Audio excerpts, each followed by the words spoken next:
বুখারী শরীফের বর্ণনা عن أبي سعيد الخدري رضي الله تعالى عنه أن رجلا سمع رجلا يقرأ قل هو الله أحد يرددها فلما أصبح جاء إلى رسول الله صلى الله عليه وسلم فذكر ذلك له وكأن الرجل يتقالها আবু সাঈদ খুদরি রাদিয়াল্লাহু তাকে আরেকটা হাদিস বর্ণিত এক ব্যক্তি একদিন রাত্রে আরেকজন জনৈক ব্যক্তিরে বারবার সূরা ইখলাস তিলাওয়াত করতে শুনছেন। এটা বারবার খালি সূরা ইখলাস পড়ে, একবার পড়ছে আরেকবার পড়ে, আরেকবার পড়ে, আরেকবার পড়ে, বারবার এরকম পড়তে আছে।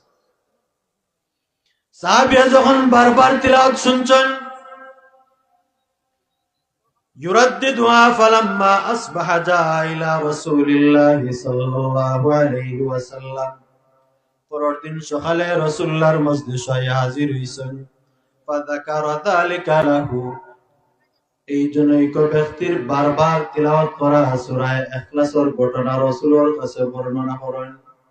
এক বর্ণনাতে আছে রাতের উল্লেখ নাই, কিন্তু আরেক বর্ণনাতে আছে রাতের শেষ ভাগে দেখছেন এই ব্যক্তি বারবার খালি এরকম সূরা ইখলাস তিলাওয়াত করলা।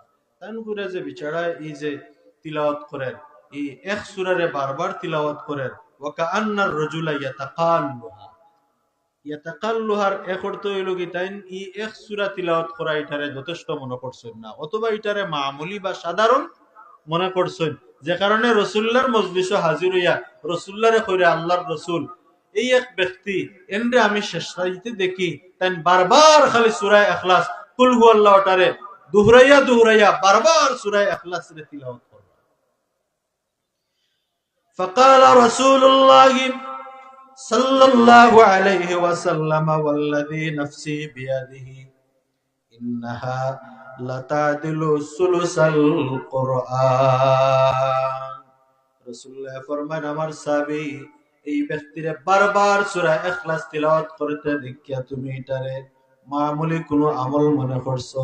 শুনো, এটা কোনো মামুলি কোনো আমল না, বরং একবার সূরা ইখলাস তিলাওয়াত করার দ্বারা আল্লাহ তার আমলনামায় কোরআনে কারীমের 3 ভাগের 1 ভাগ তিলাওয়াতের সওয়াব দিয়া দিছো।